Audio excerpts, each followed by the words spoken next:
person. Michael Miller knows all about the law, but he wasn't quite sure what to expect from a chimp that walks upright. I'm waiting for him to come in the room. I'm actually nervous. And then I said, can we see Oliver? And they took me out into the barn. I sat down in a chair just like I am now. And Mr. Berger went into the other room, came back, and there was Oliver on a tether. And I was blown away. I don't even know I don't have words to describe how I felt. At that first meeting, Michael Miller took these pictures.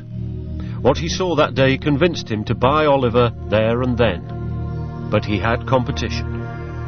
I was in the process of purchasing him, and someone outbid me, a lawyer from New York City who had other ideas for him, outbid me by $6,000. And even though the Bergers and I were very close, I couldn't come up with the money at that time, and they sold him to Michael Miller. I was heartbroken, absolutely, personally heartbroken. It would be 20 years before their paths would cross again, but Vincent Pace would eventually come to play a crucial role in Oliver's life.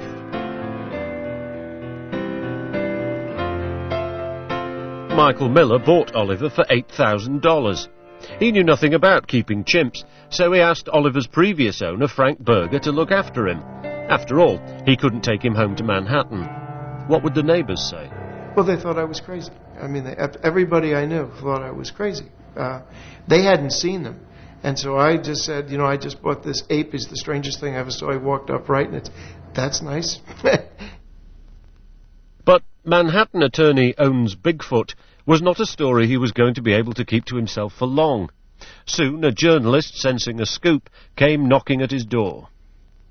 And he said, look, I want the exclusive story and I want a photograph, or I'm going to put it out on the UPI wire, and you're going to have everybody in the world coming to your door. Michael Miller thought he was bluffing. By the next morning, he was forced to change his mind. I got to my office. I couldn't get into the building. I literally couldn't get into the building. I said, what's it about? And they said, there's an attorney who has Bigfoot. And I could feel my heart go down into my knees. I was really scared. The media roller coaster was off and running. Soon headlines were asking the question, is he a Bigfoot, or has science created a Frankenstein monster? Oliver, we know, came from the wild, and back in the mid-70s, biotechnology was in its infancy. However, in just 2 decades, cloning and animal hybridization would become a reality. Predicting controversial scientific breakthroughs is the job of Dr. Patrick Dixon. From a high-tech laboratory in London, he advises companies on what's going to happen in the future. I met a scientist in the 1980s in the UK who claimed even then that he was attempting to clone human embryos to implant them into monkeys, using them as surrogates, in order to grow the fetus to a point where he could cull it for spare parts. That was many years ago, over 15 years ago. He has yet to go public on the work that he did. As if surrogate chimps giving birth to humans wasn't disturbing enough, could it be possible that chimps have given birth to human-chimp hybrids? It is absolutely inevitable that some scientist somewhere sometime will make a hybrid of a monkey and a human. It may already have happened. American newspaper reports tell of an experiment in China to fertilize a chimpanzee with human sperm as far back as 1967.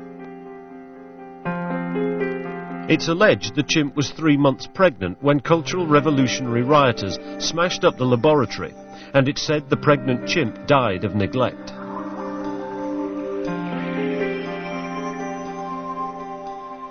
However, China isn't the only country where such experiments are alleged to have taken place. According to psychology professor Gordon Gallup, it also happened in the United States. Only this time, a live baby was the result. Well, there's this rumor, long-standing rumor, that back in the 1920s at the original Yerkes Primate Center in Orange Park, Florida, there was an attempt to artificially inseminate a female chimpanzee with human semen from an obviously undisclosed donor. And according to the rumor, not only did conception occur, but the pregnancy went full term, and it gave rise to a live birth. And within several days after the birth of this infant, the decision was made to euthanize the baby and not go public with the results. I had a former professor who was at the Yerkes Primate Center at that time, and he confided in me that in fact it did happen. That doesn't make it true, but he was a very credible source. Professor Gallup won't name this source, and the Yerkes Institute deny it happened. But for such stories to circulate, it highlights our strange preoccupation with the idea of creating a humanzee, a creature that is part human, part chimpanzee. When I first saw Oliver's picture back in 1976, I thought Oliver might be a humanzee.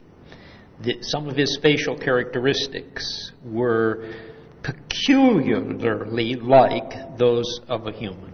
And I attempted to follow up on the Oliver story and have done so ever since.